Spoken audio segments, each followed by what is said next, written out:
J'ai trois cadeaux à vous faire aujourd'hui. Un gros de la part d'Étienne Klein.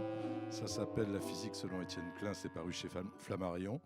Il y a de quoi faire si vous voulez améliorer vos connaissances en général.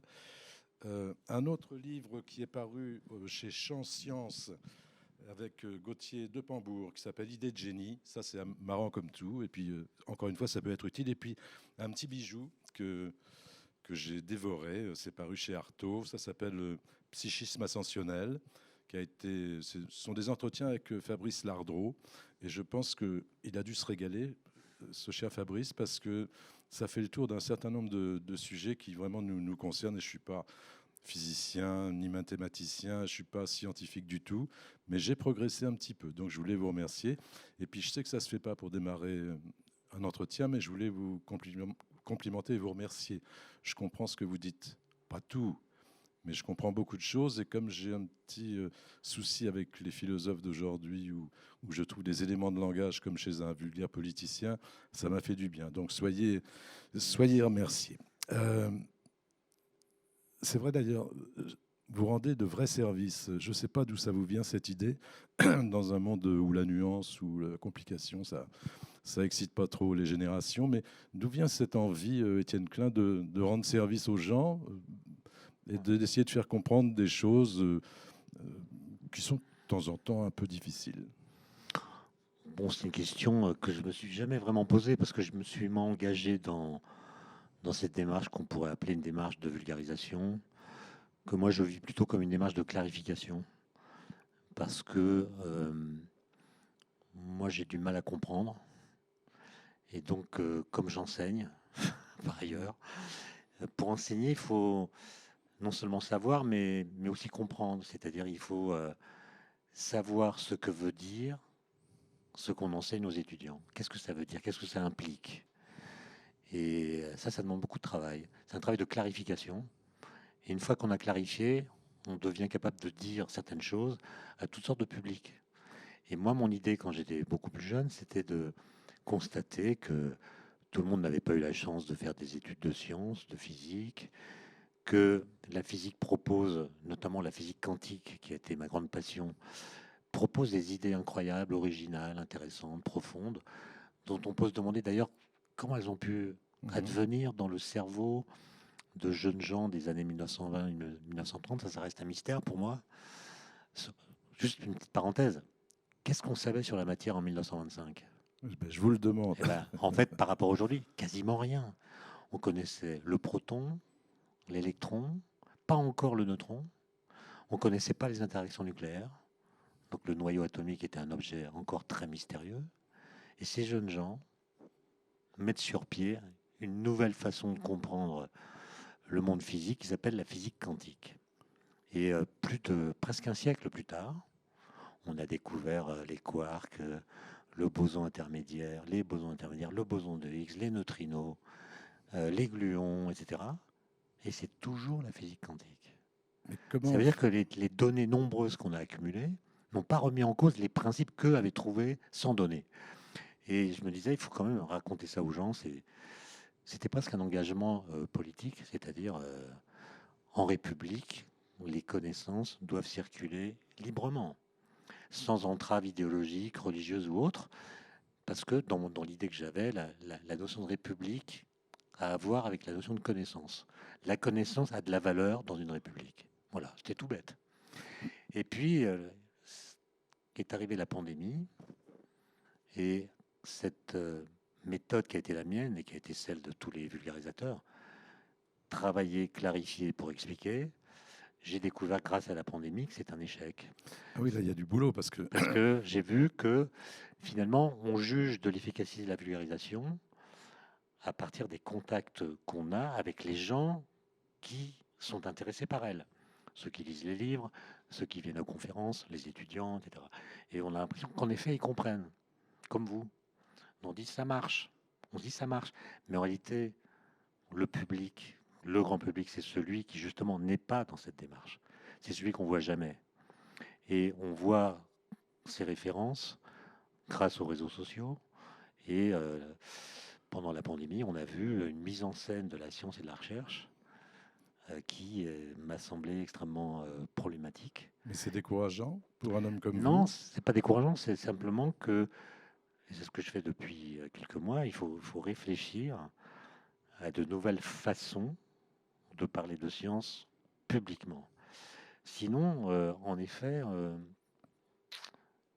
on va vers quelque chose d'assez bizarre où, euh, comme ça s'est passé dans ces derniers mois, on demande à la science de se ranger sous la coupe de l'opinion. Mhm.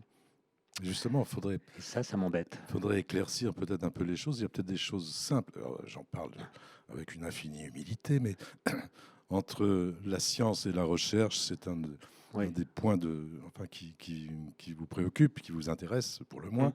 C'est-à-dire, il faudrait peut-être déjà simplifier, clarifier les sujets auprès de l'opinion. Oui, c'est-à-dire que on n'a jamais vu autant de scientifiques parler à la télévision que pendant ces derniers mois. Enfin, on a entendu les scientifiques parler. Mais est-ce qu'on a entendu la science? Non. C'est-à-dire que pour moi, un scientifique, c'est quelqu'un, un chercheur, c'est quelqu'un qui est capable de dire ce qui est su. Et ce qui est su, c'est parce qu'il sait personnellement. C'est ce que l'ensemble de sa Mhm. communauté sait. Alors, sait, ça ne veut pas dire qu'on a accès à des vérités absolues, mais ça veut dire qu'on prétend avoir trouvé la bonne réponse à une question bien posée. Donc, ce n'est pas des vérités absolues, mais c'est disons des connaissances qui sont difficiles à remettre en cause sans arguments très forts permettant de les contester. Par exemple, la question de la forme de la Terre, vous m'accorderez que c'est une question réglée. Pas pour tout le monde, Non, d'ailleurs. mais elle est réglée, Oui. pas forcément pour tout le monde, mais elle est réglée. Et le fait que ce soit pas pour tout le monde est un problème, Mhm. mais elle est réglée. Est-ce que l'atome existe? Ça a été un débat pendant 2500 ans, c'est réglé. Ce qui n'empêche pas on se pose des questions encore à propos de certains phénomènes qui ont lieu dans l'atome. Mais l'atome en tant qu'être qui existe, c'est réglé. Est-ce que les espèces vivantes évoluent? C'est réglé. Est-ce que l'univers est en expansion? C'est réglé, etc. Ça, c'est la science. Et on n'a pas lieu de la remettre en cause, sauf si quelque chose de radicalement surprenant obligeait à le faire. Mais ce corpus de connaissances, il est incomplet, et donc il pose des questions dont les scientifiques ne connaissent pas les réponses, les scientifiques et personne d'autre. Mhm. Par exemple, est-ce qu'il existe une vie extraterrestre? On n'en sait rien, donc on fait des recherches. Est-ce que le neutrino, qui est une particule élémentaire, est identique à son antiparticule? On n'en sait rien, donc on fait des recherches. Donc vous voyez bien que le moteur de la recherche, c'est le doute. Et c'est en même temps son combustible. Parce qu'à mesure qu'on découvre des résultats, eh bien, on ne doute plus de certaines choses et les résultats viennent poser de nouvelles questions pour lesquelles les réponses ne sont pas d'emblée connues. Donc, le fait de confondre la science et la recherche, comme on l'a fait, a fait que l'idée de doute qui est inhérente à la science a colonisé l'idée même de science. Et on est arrivé à ce raccourci qui est la science et le doute, qui était le grand slogan de M. Claude Allègre. Oui. Ça devrait nous interpeller. Quand quelqu'un commence à dire la science et le doute, c'est qu'il a envie que les connaissances scientifiques ne soient pas prises au sérieux pour procrastiner Mhm. et empêcher que les décisions que ces connaissances imposent soient prises au détriment de certains lobbies qui n'y ont pas intérêt.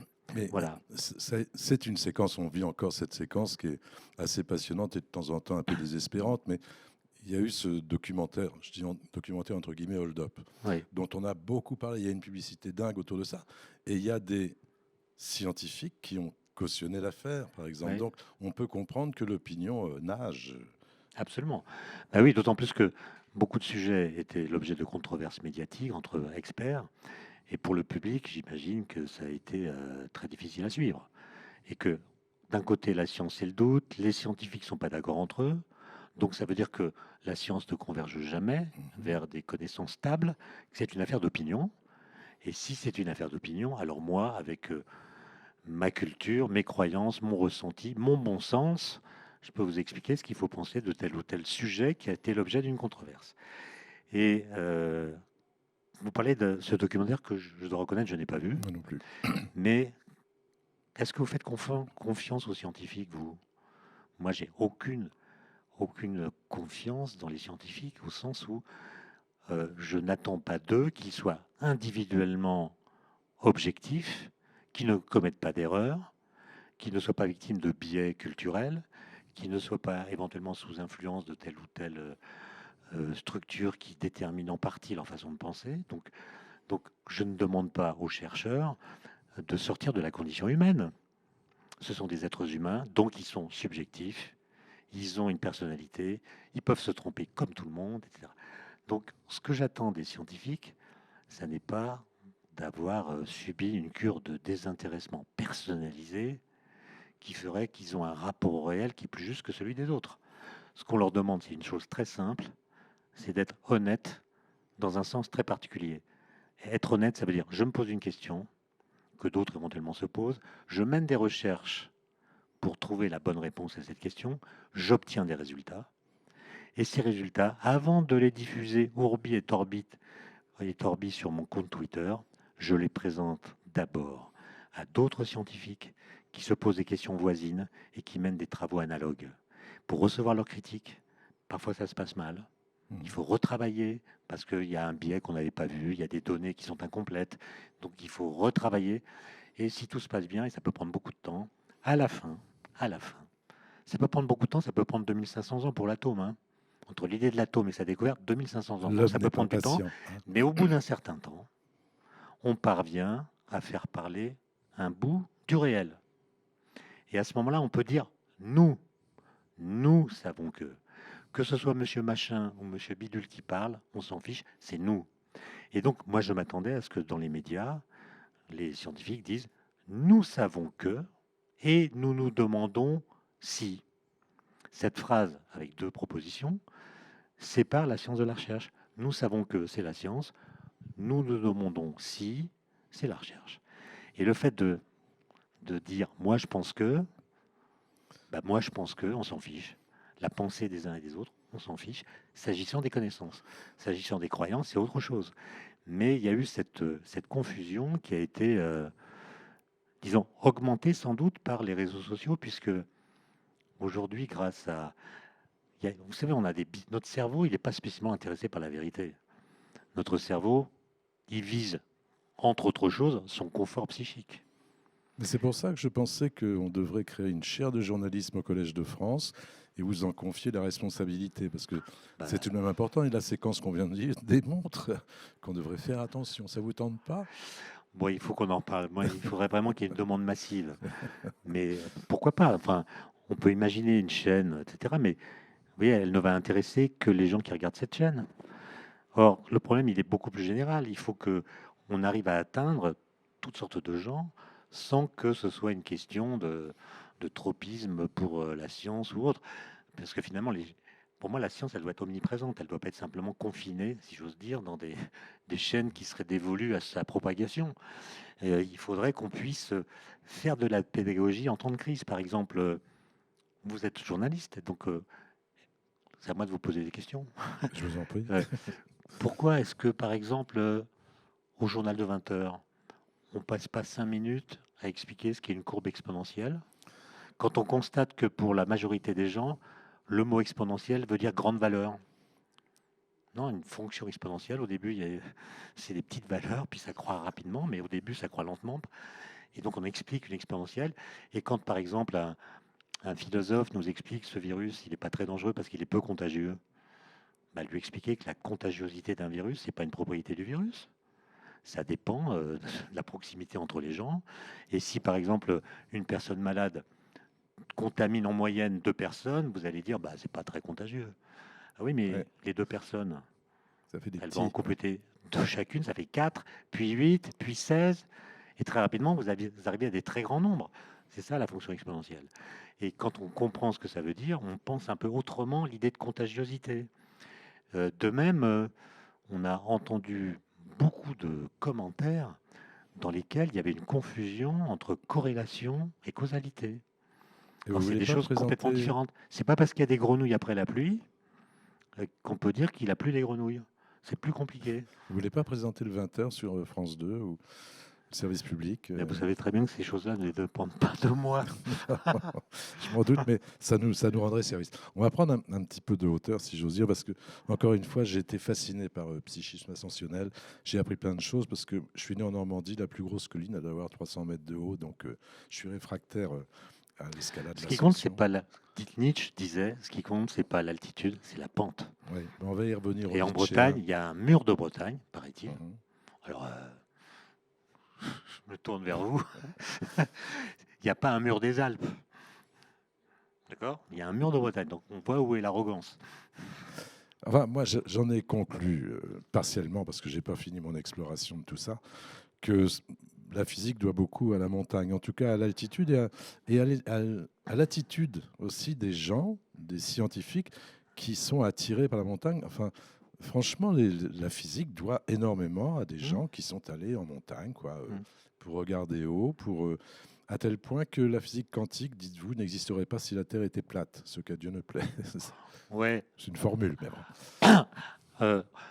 J'ai pas dit si la Terre était plate, j'ai dit si elle n'aurait pas pu naître dans la Beauce. Voilà. D'accord. Je pense que la variété des paysages, de la météo, et à Saint-Malo, on voit que la météo, c'est quand même bouge, truc qui est quand même une illustration assez démonstrative de ce qu'on pourrait appeler le chaos. Ça change tout le temps, etc. Non, c'est que pour avoir des variations dans sa propre pensée, il me semble que les variations dans le paysage sont une sorte de moteur de la dynamique intellectuelle. Et la montagne a été, comme vous l'avez rappelé, pendant très longtemps, en fait, une sorte de laboratoire. Les physiciens, ils grimpaient pour faire des mesures de pression. Par exemple, Blaise Pascal avait sollicité son beau-frère pour aller mesurer la pression atmosphérique au sommet du Puy de Dôme. C'était sophistiqué, hein, j'ai Voilà, et vérifier que c'était pas la même qu'en bas. Donc la pression, ce qu'il appelait la pesanteur de l'air, diminue avec l'altitude, ce qui a été une révolution dans le champ de la physique, et de voir que le vide peut exister finalement. Et puis après, notamment au XXe siècle, on a escaladé les montagnes pour se rapprocher des endroits où le rayonnement cosmique est le plus intense. Donc il y a eu des laboratoires à Chamonix, à l'Aiguille du Midi, au Pic du Midi dans les Pyrénées, pour se rapprocher des zones où le rayonnement cosmique se montre le plus facilement. Et puis, à part les années 50, ça a été l'inverse. On a creusé des tunnels. On est devenu spéléologue pour installer des collisionneurs de particules ou des accélérateurs qui produisent des faisceaux mieux concentrés que le rayonnement cosmique, ce qui permet des études plus fines. Et les gens sont enterrés au lieu d'être sur les montagnes. Mais ça a joué un rôle, oui, oui, mais il y a une attraction romantique aussi. C'est curieux parce que j'avais jamais fait le rapprochement. Pourquoi Einstein, il aime aller se balader? C'est pas un alpiniste, il escalade pas, mais il fait des randonnées un peu costauds, quoi. Ouais. Einstein a fait beaucoup de randonnées. Paul Dirac, qui est un des pères fondateurs de la mécanique quantique, il a escaladé le mont Elbrus. Oui, c'est haut ça. Qui est à 5006. Il l'a fait en 1936, quelques années après la première ascension. Et il l'a fait en solitaire. Donc la montagne, il connaissait Heisenberg, Fermi étaient des grands grimpeurs. Alors est-ce que c'était un effet de la mode de l'époque, dans certains milieux, d'aller grimper, ou est-ce qu'il y a une sorte de tropisme chez les physiciens pour les grandes altitudes? Je ne saurais pas dire. Je connais des physiciens qui n'aiment pas la montagne, donc c'est pas systématique. Non, vous êtes physicien. Ouais. Ça éclaire le ciboulot, cet effort. C'est plein de contraintes, la montagne. D'ailleurs, c'est un des paradoxes que vous relevez. Vous dites, je me sens en totale liberté quand je monte. Et pourtant, c'est un monde de contraintes, la montagne. Mais vous voyez, quand vous êtes parfaitement libre, quand vous êtes dans un milieu où il n'y a aucune contrainte, vous êtes libre de tout, de votre emploi du temps, de vos déplacements, vous n'avez aucune contrainte, vous n'avez aucune sollicitation. Est-ce que vous ressentez la liberté? Est-ce que vous sentez la liberté en vous? À titre personnel, je répondrais non. Et en fait, le sentiment d'être libre est toujours accompagné par la conscience d'une contrainte, ou par le fait d'être soumis à des contraintes. Ça peut être la responsabilité. Quand vous êtes dans une cordée, vous n'êtes pas libre. Dans une cordée, on s'empêche, comme aurait dit Camus. Il y a des comportements dans une cordée qu'on ne peut pas avoir parce qu'on est responsable de la vie de l'autre et de sa propre vie. Donc on peut pas, par exemple, s'énerver. Parce que s'énerver en montagne, c'est très dangereux. Donc, ça devrait être comme ça dans les couples d'ailleurs. Enfin, je dis ça comme Ça ça. fera l'objet d'un autre, Voilà, un mais autre il ouvrage faut, alors. dans un couple, ça devrait être une cordée. C'est-à-dire, il y a des comportements qui sont interdits par le fait même qu'on est en couple. Les insultes, etc. Et je pense que l'accorder, c'est ça. C'est un. Et pourtant, on se sent libéré de toutes sortes de choses, alors même qu'on est contraint. Mhm. C'est ce paradoxe que je trouve intéressant. Et cette idée de cordée, c'est ça aussi qui vous a amené à vous intéresser à des gens un peu plus défavorisés, c'est-à-dire des gens qui n'ont pas accès justement à cette culture, à la science, ou vous avez donné un peu de votre personne de ce côté-là. Oui, bah, moi je pense que le moteur de ce que on pourrait appeler le réveil intellectuel, c'est d'être soumis à des paradoxes. C'est-à-dire, vous êtes devant des gens, alors qui peuvent être des jeunes collégiens en échec scolaire, comme on dit, ce qui Mhm. est une expression terrible parce que ça donne l'impression que c'est C'est une sorte définitif, oui. d'identification d'eux-mêmes. Ou bien vous êtes devant même des gens qui croient savoir, donc des étudiants de grandes écoles par exemple, ou des députés. Et puis vous leur présentez quelque chose et vous les interrogez, et puis vous les poussez dans leur raisonnement, vous les encouragez à aller dans la direction de ce qu'ils pensent.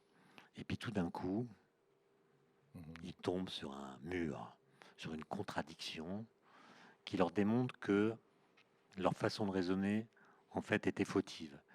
Et à ce moment-là, mais quelle que soit la formation qu'on a reçue, démarre une remise en question de sa propre pensée, c'est-à-dire le commencement de la pensée. Penser, c'est pas toujours donner à sa pensée de quoi se confirmer, c'est penser contre elle-même, c'est lui donner des arguments qui la contredisent. Et si je peux dire juste un mot sur ce qu'on a vu se passer pendant l'épidémie, on voit bien que aujourd'hui, avec un ordinateur, en quelques clics, vous pouvez construire votre chez-soi idéologique, c'est-à-dire une sorte de communauté numérique constituée de gens qui sont d'accord avec vous. On a une opinion, Et il y a youpi. des algorithmes qui ont repéré votre façon de penser et qui vous alimentent en biais de confirmation, en nouveaux articles qui vont dans le même sens, en vidéo. Et vous vous enfermez ainsi dans une bulle cognitive, dans une strate cognitive numérique qui est complètement isolée des autres strates. Et Alexis de Tocqueville, qui a écrit de la démocratie en Amérique, parle pas du numérique, mais il parle de la plus grande menace pour les démocraties, dit-il, c'est la constitution dans la démocratie de ce qu'il appelle des petites sociétés, de gens qui sont entre eux, d'accord entre eux, donc jamais soumis à la contradiction, et qui évitent tout contact avec les autres petites sociétés qui pensent le contraire. Et on voit bien que c'est ça la menace, et qu'il faut éviter que les valeurs qui prévalent dans ces communautés deviennent, aux yeux de ceux qui appartiennent à ces communautés, plus importantes que les valeurs du contrat social. Mais c'est un cheminement, le cheminement dont vous parliez, qui est ardu, j'allais dire, de se mettre en face de contradictions, puis c'est vrai dans plein de domaines de la vie. C'est un cheminement que vous-même vous avez expérimenté, Ouais. j'imagine, étudiant. Ouais. Vous étiez bon en tout, vous étiez super cerveau. Non, mais moi Vous j'avais étiez des un bonnes gros notes. polar, il Si votre paraît. question c'est est-ce que j'avais des bonnes notes, la réponse est oui. Donc je savais beaucoup de choses. En tout cas, j'apprenais mes leçons et je pouvais faire les devoirs qui m'étaient demandés avec une relative aisance, disons. Mais en fait, je comprenais pas ce que je savais.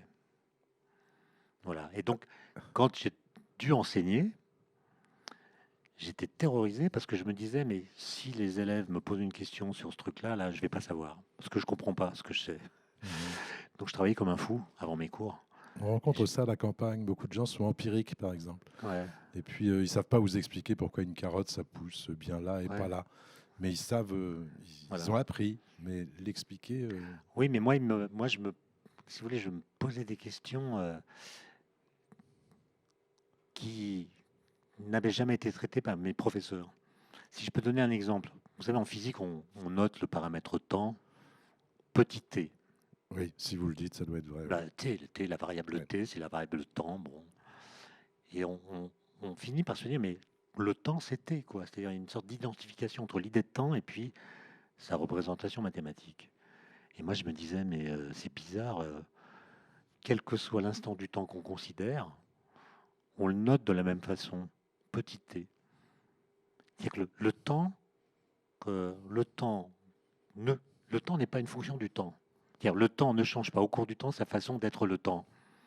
Alors, C'est bizarre parce que on apprend que le temps c'est le changement, quand plus rien ne change, le temps s'arrête. Donc il y a une espèce d'identification implicite entre temps et changement.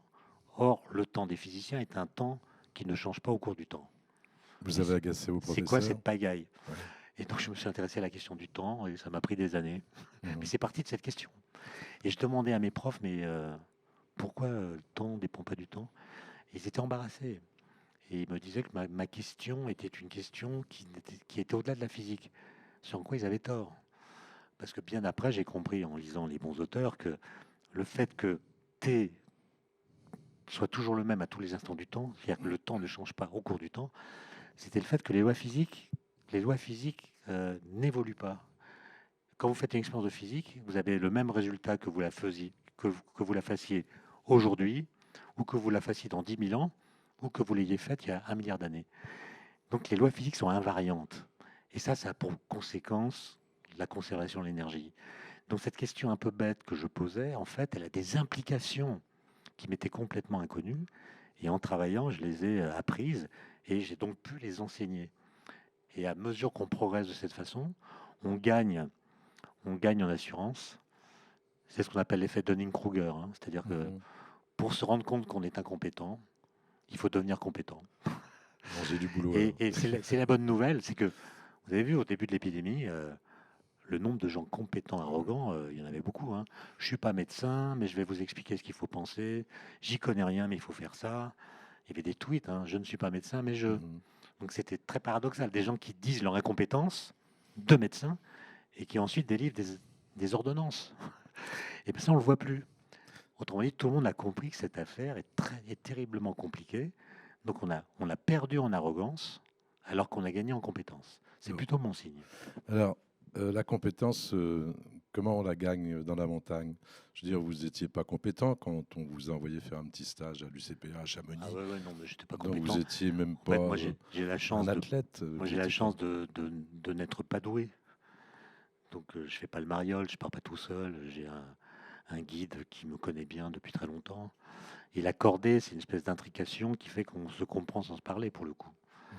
Il y a une sorte, la corde parle, selon qu'elle est tendue, pas tendue. On sait que l'autre est bien, pas bien. On n'a pas besoin de se raconter des histoires.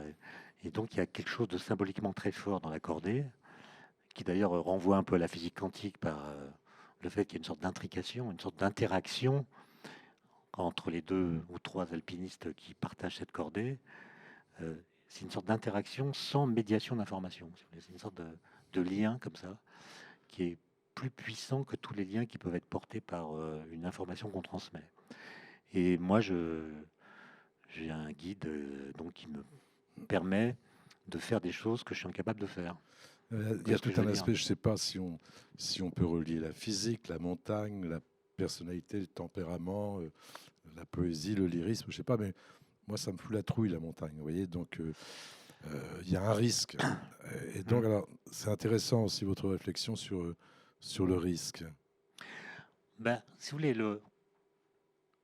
un risque, c'est la multiplication entre une probabilité d'occurrence d'un événement et les dommages créés par cet événement. Et en fait, pour qu'un risque soit perçu comme un risque, il faut imaginer une mesure ou une action qui permettrait de le décrire, de le réduire.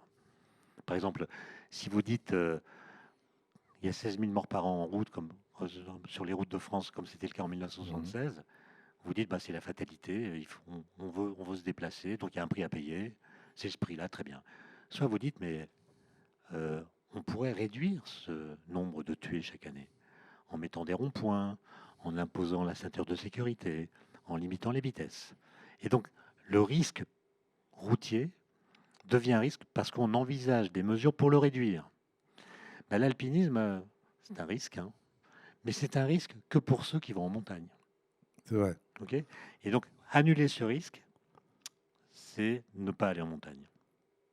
Et donc, la question, c'est est-ce que les risques euh, sont des choses qu'on doit apprendre à maîtriser en s'y confrontant, Ou est-ce que les risques sont des choses qu'on doit fuir?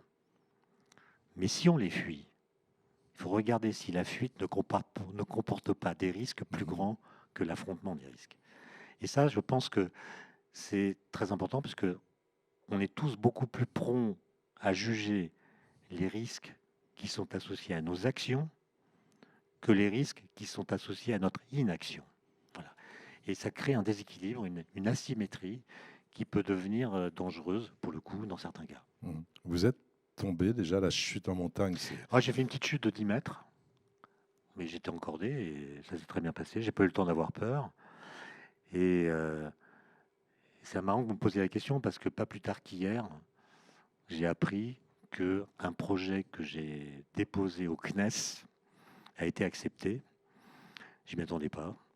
Je vais donc participer au mois de septembre à ce qu'on appelle un vol 0G. Vous savez, les vols sur un Airbus A310. Ah d'accord, oui.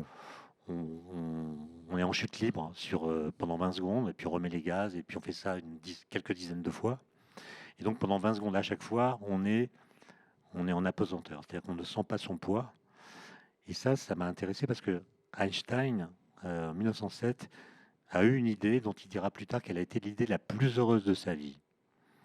Et cette idée, c'est que quand vous êtes en chute libre, donc quand vous tombez dans le vide, vous ne sentez pas votre poids. Ce qui est paradoxal parce que ce qui vous fait tomber, c'est votre poids. Vous tombez à cause de la gravité. Mais la gravité provoque votre chute et pendant que vous chutez, tout se passe comme s'il n'y avait plus de gravité. Parce que par exemple, si je tombe avec ce micro, je le lâche, je ne vais pas le faire ici, je le lâche, il n'a pas la même masse que moi. Mais Galilée nous a dit que tous les corps tombent à la même vitesse. Donc le micro va tomber à la même vitesse que moi. Donc moi je vais le regarder et je le verrai flotter à mon niveau, comme s'il était en apesanteur. Donc Einstein comprend que la gravité provoque une chute qui annule la gravité qui provoque la chute. Il dit c'est quoi ce bazar? Et ça va le mener à ce qu'on appelle le principe d'équivalence. Je ne vais pas aller dans les détails, mais 8 ans plus tard, il propose une nouvelle théorie de la gravitation qui s'appelle la relativité générale, qui est basée sur cette expérience de pensée. Et moi, j'ai proposé au CNES de tomber comme en chute libre et d'essayer de décrire après coup ce qu'on ressent dans cette situation, puisque Einstein, à la fin de sa vie, a dit que son idée lui était venue à l'issue d'une pensée dont il a dit qu'elle était de type musculaire. Musculaire. Il met en scène son propre corps dans l'expérience de pensée. Il dit qu'est-ce que mon corps ressentirait si j'étais à cheval sur un rayon lumineux ou en chute libre. Et les idées lui viennent en imaginant les réactions de son corps dans la situation qu'il a pensée sans la réaliser. Et donc le but, c'est de réaliser empiriquement l'expérience de pensée d'Einstein pour voir s'il l'avait pensé correctement. Vous vous ennuyez pas, vous? Non, jamais. Vous avez une infinie affection pour Einstein, je veux dire, au-delà de... Enfin, tout le monde, on aime tous Einstein, même si on ne sait rien de son travail, de ses recherches, mais je ne sais pas pourquoi c'est l'homme le plus aimé de la planète. Enfin, il a beaucoup d'ennemis. Hein. Oui. J'ai découvert ça, il y a des gens qui le détestent, je ne sais pas pourquoi. Chez moi, c'est une sorte d'admiration, mais une admiration calme. C'est-à-dire que Einstein, c'est quelqu'un de très simple. Les questions qu'il pose sont très simples. À la fin de sa vie, quand il a répondu à des questions posées par son premier biographe, qui lui demande mais d'où vient que c'est vous qui avez trouvé la théorie de la relativité restreinte en premier? Réponse d'Einstein, c'est grâce à mon retard mental. Je me suis posé des questions d'enfant que j'ai résolues avec un cerveau d'adulte. C'est quand même incroyable. Qu'est-ce qu'il est devenu son cerveau d'ailleurs? Contre sa volonté, on l'a prélevé de son corps et on l'a découpé en lamelles. On l'a distribué à plusieurs laboratoires avec l'idée qu'on pourrait comprendre l'origine du génie. C'est évidemment ridicule, puisque en plus le cerveau d'Einstein avait une masse un peu plus faible que la moyenne. Donc, mais Einstein, autre point, c'est quelqu'un qui s'est jamais énervé, toujours calme, sauf dans son enfance où il piquait des colères, mais après, c'est quelqu'un qui était d'une espèce de sérénité en toutes circonstances que je trouve admirable. Et il n'est jamais devenu fou, alors qu'il y avait de quoi. Si vous regardez sa biographie, l'exil, le nazisme, Le fait de prédire une bonne théorie de la gravitation qui est vite confirmée par l'éclipse totale du Soleil en 1919, mais aujourd'hui, n'importe qui fait une découverte aussi vite confirmée pète un câble, Mais se prend pour Dieu. Einstein, non. c'est un homme du monde en plus. Je veux dire, il a toujours traîné partout, un peu comme si c'était chez lui partout. Oui, Pas par choix toujours, hélas ouais. d'ailleurs, mais Oui, oui. C'est un être. Moi, je suis allé à vélo dans les villes où il a. Parce que ce qui m'intéressait, c'était de comprendre en quoi les lieux où il a vécu ont été à l'origine ou non des idées qu'il a pu avoir. Donc j'ai pris un vélo et je suis allé à Zurich, où il a fait ses études, à Berne, où il a travaillé, à Mettmerstetten, qui est un petit village où il passait ses vacances. Je suis allé à Aarau, où il a fait des études en terminale. Je suis allé en Allemagne, en Belgique, à Bruxelles, où il avait ses colloques, à Coq-sur-Mer, où il a vécu 16 mois, etc. Je suis allé à Prague, où il a passé plus d'un an et demi entre 1909 et 1911.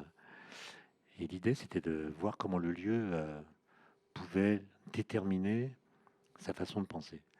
Et la conclusion subjective, mais quand même argumentée, à laquelle je suis arrivé, c'est que c'était un être agéographique. C'est-à-dire que ce qui se passait dans son cerveau était complètement indépendant de l'endroit où son cerveau se trouvait dans l'espace-temps. Et ça, c'est quelque chose d'assez profond parce que le principe de sa théorie de la relativité générale, c'est un nom barbare, mais je vais expliquer ce que c'est. Ça s'appelle l'invariance par difféomorphisme. c'est pas barbare du tout, Bon, j'ai ça rien veut dire compris. que ce qui compte, c'est les événements. Un événement, c'est par exemple un électron émet un photon. C'est ça l'événement. C'est ça le matériau premier de la théorie.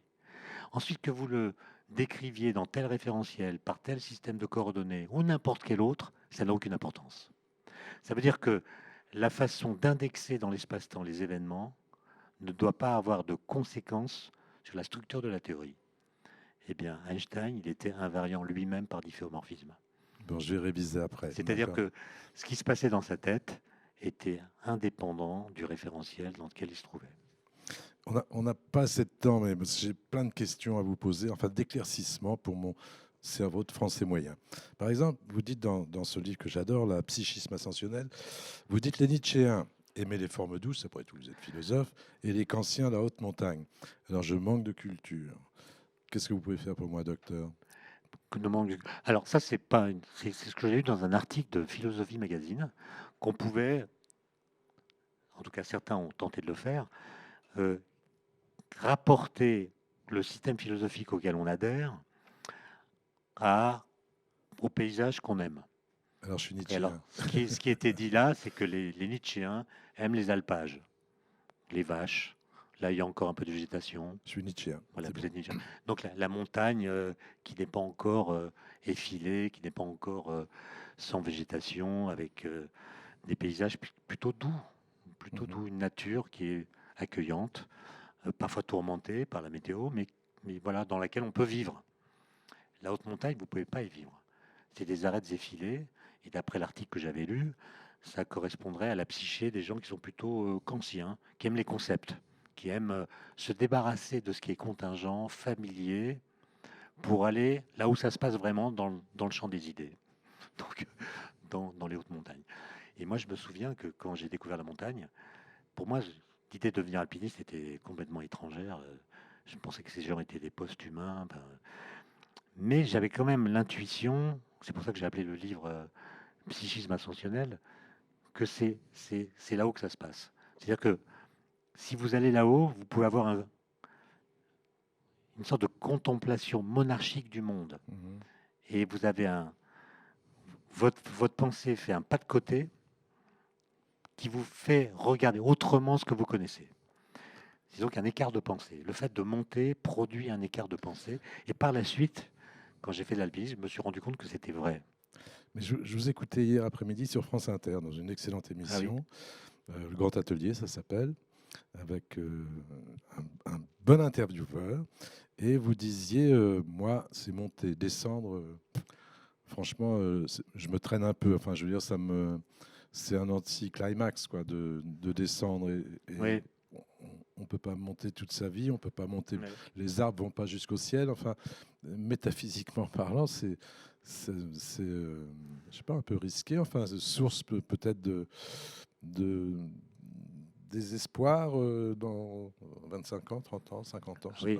pas. Non, mais là, quand vous montez, le sommet, c'est le but. Donc, tout votre être est tendu vers cet objectif. Vous êtes dans la hâte du sommet. Et la descente, elle vous éloigne de ce but. Vous avez le sentiment d'une sorte de déclin, d'éloignement. Et, et moi, je fais des ultra-trails, donc c'est des courses en montagne, on court. Et moi, j'aime beaucoup plus monter que descendre. Et en effet, je double des gens à la montée qui me redoublent à la descente. Et je ne sais pas pourquoi, mais je trouve ça injuste. C'est pas juste d'être doublé en descente par des types qu'on a doublés en montée. Non, c'est vrai. La montagne, ça consiste à grimper, pas à descendre. Je penserais pareil. J'ai appris aussi que, en fait, vous aimez les pionniers hein, de la physique. Ouais. C'est, enfin, l'aventure de la physique telle que vous la décrivez, on croirait un roman d'aventure. Et vous aimez les pionniers. Par exemple, vous êtes plutôt Rolling Stones, les Beatles, ça vous fait un peu, voilà. Non, Enfin, je c'est comme la dirais jamais, chimie, ça vous je intéresse dirais pas jamais le beaucoup. mal des Beatles. Non, bah, Je on dirais que les pourrait pas. Beatles, c'est charmant. Voilà. Voilà, c'est charmant. Ils ont travaillé pendant 10 ans. J'ai quand même du mal à leur pardonner Obladi Oblada. Je veux dire, c'est pas humain d'imposer à des jeunes gens que nous étions à l'époque d'aller à des booms où on passe Obladi Oblada. Je veux dire, c'est Oui, du non, je suis sabotage. d'accord. Vous êtes d'accord? Je suis entièrement d'accord. Les Stones, ils jouent depuis 60 ans. Donc, je dis pas que je suis pas un fan des Stones, mais il y a quelque chose chez les Stones d'assez captivant. Ils ont inventé une nouvelle façon d'être jeune et puis une nouvelle façon d'être vieux aussi. Moi, je suis un fan des Voilà, Rolling Stones. et Keith Richards est quand même un gars qui, lorsqu'on fait l'analyse de ses interviews tout au long de ses 60 ans de carrière, et cette analyse a été faite par une philosophe d'Oxford qui a publié un livre qui s'appelle The Keithism, What Would Keith Richards Do? Ah. Et à partir de ces interviews, elle a montré à quel moment de sa vie il a été nietzschéen, schopenhauerien, etc. Et on s'aperçoit que, sans être un grand philosophe, et d'ailleurs il suffit de le voir sur scène pour voir comment il irradie, c'est quand même un gars qui a compris 2 ou 3 choses à la bonne façon de pactiser avec la condition humaine. C'est un garçon qui a fumé les cendres de Parce son qu'il a père, ressuscité. d'ailleurs. Donc, Et moi, je n'accorde de crédit qu'aux paroles de ceux qui ont ressuscité. bon, c'est entendu. Je vous dis, il a dit qu'il avait fumé les cendres de son père. J'ai trouvé que c'était intéressant pour pas dire autre chose. Dans les choses aussi où j'ai besoin d'une explication, c'est on se réfère toujours à la montagne. Hein. La douleur est obligatoire, la souffrance est optionnelle. Comment Ouais. on peut choisir soi, enfin être assez. Ben, ça, c'est une phrase de Murakami, qui a Mhm. grand écrivain Ouais. qui a couru aussi des courses de longue distance, sur route, mais pas en montagne, mais ça change rien. Ce qui veut dire par là, c'est que dans une course très longue, il y a forcément des moments où vous avez mal quelque part. Forcément, des douleurs physiques. Et tout l'enjeu, c'est d'empêcher que ces douleurs physiques deviennent des souffrances morales. Et donc, il faut les localiser. Et la langue française ne nous aide pas. Parce que quand vous avez mal au genou, en descente, Mhm. c'est toujours en descente. Moi, c'est Ben, les deux. Hein. la langue française vous fait dire j'ai mal au genou. Moi, j'ai mal à mon genou. Et donc, c'est l'entièreté de l'être Mhm. qui est victime de cette douleur. Et Alors non, qu'il y a il que faut le genou. dire mon genou a mal. C'est mon genou qui a mal, c'est pas moi. Je C'est vais- pas moi, c'est mon genou. Et d'ailleurs, petite anecdote, la veille d'une course, on a toujours plein de symptômes la veille d'une course. C'est l'angoisse. On a mal ici, on a mal là, on dit c'est foutu, je pourrais pas courir. Puis en fait, c'est complètement inventé. Mais j'avais vraiment mal au genou. Je suis allé voir un kinésithérapeute et je lui ai dit j'ai mal au genou. Et il m'a dit vous avez un problème de couple? Je dis quoi, un problème de couple? Oui, j'ai des problèmes de couple comme tout le monde. Non, vous avez un problème d'articulation entre le je et le nous. Problème de couple, je, nous. Et j'étais tombé sur un kiné lacanien. Et je l'ai abandonné pour aller voir un ostéo. Il y a aussi, encore une fois, il y aurait tellement de choses à dire, mais quelque chose qui lie votre travail, votre œuvre et puis la montagne, c'est le fait de ne pas abandonner. Je veux dire, on n'abandonne pas. Quand on est physicien, on n'abandonne pas. On répondra peut-être jamais à la question qu'on s'est posée ou qu'on vous a Ouais. posée, mais il est hors de question d'arrêter. Ouais. C'est comme en montagne, quoi. On peut pas. Encore qu'on peut en montagne, si Alors, on doit. parfois, il faut abandonner. Je veux dire, Ouais. les gens qui n'abandonnent jamais sont morts. Mhm. D'accord. Un bon alpiniste est un alpiniste vieux. Il a fait ses preuves. Il sait s'arrêter quand ça va pas. Il sait lire la météo. Et ceux qui n'abandonnent jamais sont morts. Donc, il faut savoir abandonner. Mais par exemple, la question du temps qui m'a occupé pendant pas mal de temps, justement, à chaque fois que je terminais un livre sur le temps, je me disais, c'est bon, j'ai épuisé la question telle que je peux la comprendre. Et donc, j'abandonnais. Et puis petit à petit, la dernière phrase de mon livre, elle pose une question à laquelle je n'ai pas répondu, et puis je repartais, quoi. Mhm. Par exemple, la dernière phrase de mon livre, Les tactiques de Chronos, c'est «Il faut apprendre à aimer l'irréversible». Je vais Bon, y- et je me suis dit, mais au fait, ça veut dire quoi irréversible? Puis c'est reparti pour un tour. Je comprends que vous ayez des problèmes de couple de temps en temps, comme tout le monde. Un dernier mot, c'est une explication, j'en ai absolument besoin. La catabase sotériologique, c'est quoi? Ah, c'est fascinant ça. Ah oui, mais c'est C'est que quoi? catabase, c'est un mot qui vient du grec, qui a donné catastrophe. La catabase, c'est la chute. Ah, Catabase, c'est le d'accord. fait de chuter, de tomber du ciel, du paradis, symboliquement ou pas, moralement ou pas. Donc vous avez un accident en fait. Et la sotériologie, c'est la partie de la théologie qui s'occupe du salut. Donc une catabase sotériologique, c'est ce qu'on pourrait appeler une chute rédemptrice. C'est-à-dire l'accident qui normalement devrait vous abîmer, vous détruire, est en fait quelque chose qui vous amène à découvrir une véritable nouvelle voie que vous auriez ignorée si l'accident n'avait pas eu lieu. Et ça marche pas à tous les coups, mais je trouve que c'est un concept beaucoup plus fort que la résilience, que je déteste. La résilience, c'est... Non, c'est... Vous avez un accident, euh, vous pourriez le vivre comme un handicap définitif qui vous amoindrit, et en fait, c'est un signal. Et moi, j'en ai eu deux dans ma vie. J'ai des amis, un ami alpiniste qui s'appelle Lionel Daudet, qui a perdu ses pieds dans le Cervin, dans la face nord, il a gelé. Il aurait pu dire, bah, j'arrête l'alpinisme. Ben non, il a inventé une nouvelle façon de faire de l'alpinisme. Moi, j'ai perdu la voix en 90 à la suite d'une tumeur. Donc, pendant 2 ans, j'ai pas parlé. Et c'est grâce à ça que j'ai fait de la radio. Justement, Donc, c'était ma dernière donc, question. donc c'est bizarre de découvrir la radio alors qu'on perd la voix. Et puis, il y a 6 ans, j'étais accusé de plagiat, de façon sur laquelle je pourrais revenir. Et cette accusation euh, qu'on peut vivre de façon terrible, en fait, c'était une chance incroyable. Ça m'a fait découvrir plein de choses, et notamment, ça m'a fait découvrir des forces intérieures que j'ignorais. Et puis, ça m'a donné une espèce de détermination, d'engagement, de... Je me souviens, je me réveillais, je faisais souvent, moi qui me souviens jamais de mes rêves, là, je faisais des rêves récurrents, j'étais dans une tranchée à Dien Bien Phu, et je sortais mitraillette au poing. Donc ça veut C'est dire que je voulais me battre. Et ça, c'est quelque chose que j'ignorais chez moi. Et bref, voilà. c'est ce que disait Nelson Mandela, d'ailleurs. Il disait, Ouais, c'est pas le nombre de fois où je tombe qui compte, c'est le nombre de fois où je me relève. Donc, voilà. vous êtes mandélien. Ouais. Euh, un, Peut-être. un petit mot sur la radio quand même, parce que c'est vrai, c'est comme à la montagne. Il ne peut pas y avoir de trou, il ne faut pas avoir peur du vide, il n'y a pas de blanc. Et voilà, c'est le risque, on apprivoise le risque. C'est une bonne discipline, la radio, de mon point de vue. Alors moi, j'ai fait des émissions pendant très longtemps en différé, donc montage, etc. Donc il n'y a pas cette peur. Non. Et à cause du Covid, maintenant, on doit faire nos émissions en direct, parfois avec l'invité à distance. Et là, j'avoue que les premières fois, j'étais apeuré, enfin, effrayé.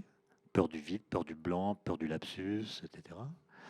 Un peu moins maintenant parce que j'ai compris, mais ça vous devez le savoir mieux que moi, que quand vous êtes en direct, votre inconscient est au courant. Oui. Et votre inconscient fait que certaines erreurs que vous feriez en différé, avec un montage après, sont annulés. Et quand vous faites un lapsus, c'est vraiment que c'est un lapsus qui justifie une séance en psychanalyse. Mais par exemple, on bafouille moins en direct. On bafouille moins. Et, et les blancs, quand ils arrivent, sont plus rapidement comblés que quand on est en Vous dialogue. allez préférer le direct pour le restant de vos jours, j'en suis sûr.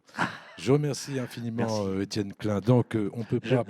C'est la première fois que je vous rencontre et je voulais dire que c'est un Bon, grand honneur de bon, mettre un écoutez, corps et un visage sur une voix que je là, connais là, par cœur, c'est le monde à qui a bercé l'envers. non pas mon enfance, mais l'extrême fin de mon âge adulte. C'est le monde à l'envers. Je vous remercie, en tout cas, ça me fait plaisir. Donc, Psychisme ascensionnel chez Artaud, on ne peut pas passer l'été sans. Idée de génie, c'est paru chez Chance Science. Et puis, ça, je me garde ça pour la plage, si j'ai la chance d'aller à la plage, parce que c'est quand même un gros morceau pour mon petit cerveau. Ça s'appelle La physique selon Étienne Klein. Et c'est paru chez Flammarion. Et je vous remercie infiniment.